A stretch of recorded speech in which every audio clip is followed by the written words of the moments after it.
I will say this: I am higher on the existing social order than you are.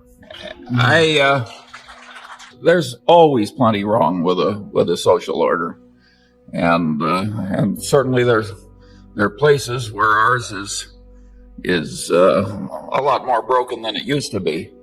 I don't think Warren and I have any wonderful solution to all the problems of the world, but wishing for $1 million instead of some more tangible short step is the wrong frame of mind.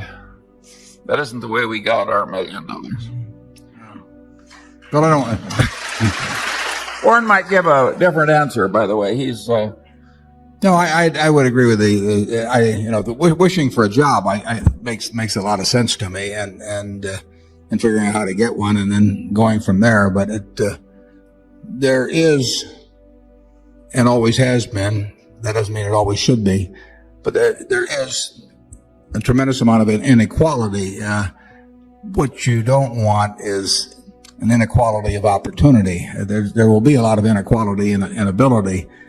A market system like we have turns out what people want. If they want to watch a heavyweight fight and they want to watch Mike Tyson, they're going to pay him $25 million for getting in the ring for a few minutes. And it produces what people like, and it produces in an abundance, and it's done very well in terms of production. It is much better to be in the bottom 20% in this country now than it was 50 years ago, and it's better to be in the bottom 20% of this country than in any other country.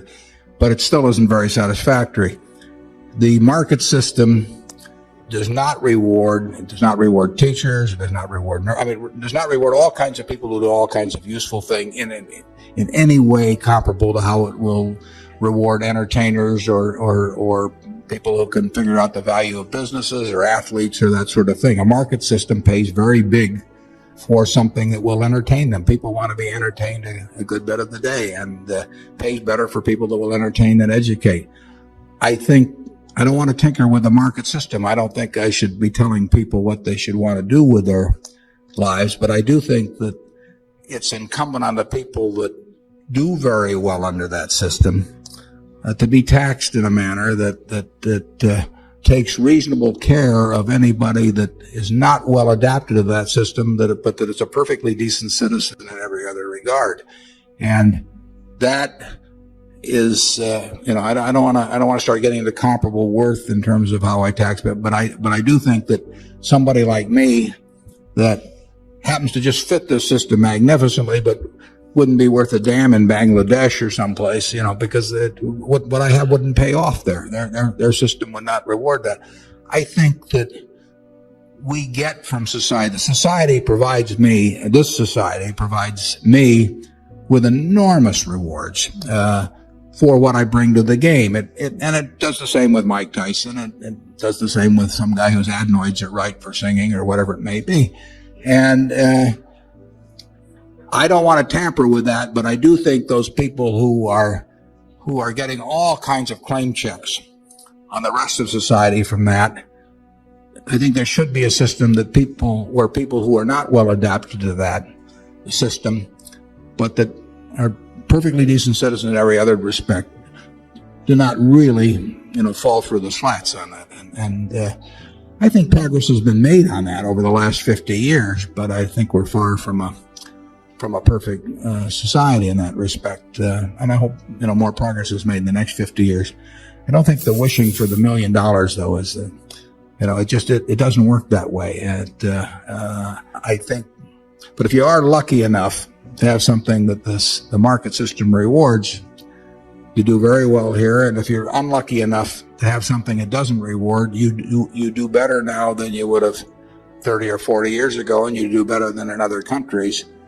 But I can see where it seems very unjust to look at somebody else who has just a little different mix of talents that can achieve claim checks in a way that keeps them and the next 5 generations of their family in a position where they don't have to do very much. I would say that I like a certain amount of social intervention that take some of the inequality out of results in capitalism, but I hate with a passion rewarding anything that can be easily faked, because I think then people lie and lying works and the lying spreads, and I think your whole civilization deteriorates. If I were running the world, the compensation for stress under workman's compensation would be zero. Not because there isn't real stress, because there's no way to keep the fakery out if you reward stress at all. There was a great article, and this applies to an earlier question.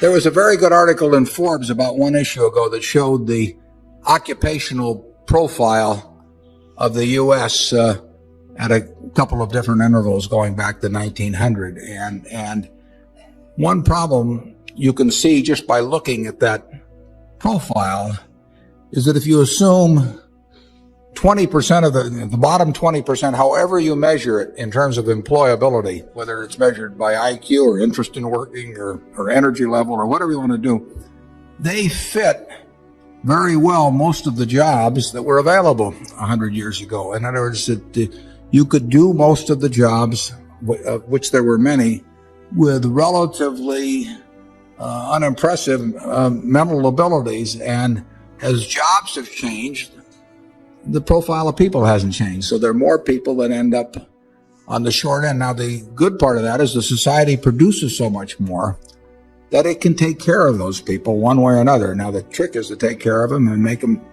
not only feel, but be productive and be part of the act. And we've got enough product to do that, but the country turns out way more output than 50 or 100 years ago.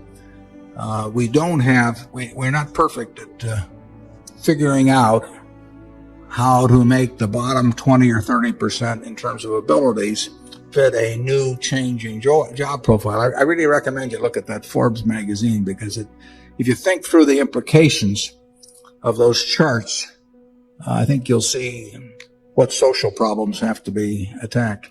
It's amazing how if you just get up every morning and keep plugging and have some discipline and keep learning, and it's amazing how it works out okay.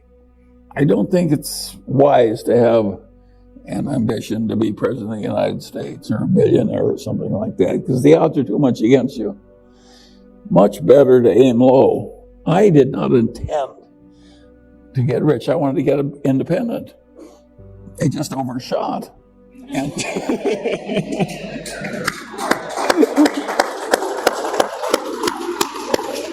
and by the way, while you're clapping, some of the overshooting was accidental. There's a big, you can be very deserving and very intelligent and very disciplined, but there's also a factor of luck that comes into this thing. And the people who get the outcomes that seem extraordinary, they're the people who have discipline and intelligence and good virtue, plus a hell of a lot of luck. Why wouldn't the world work like that? So you shouldn't give credit for the unusual.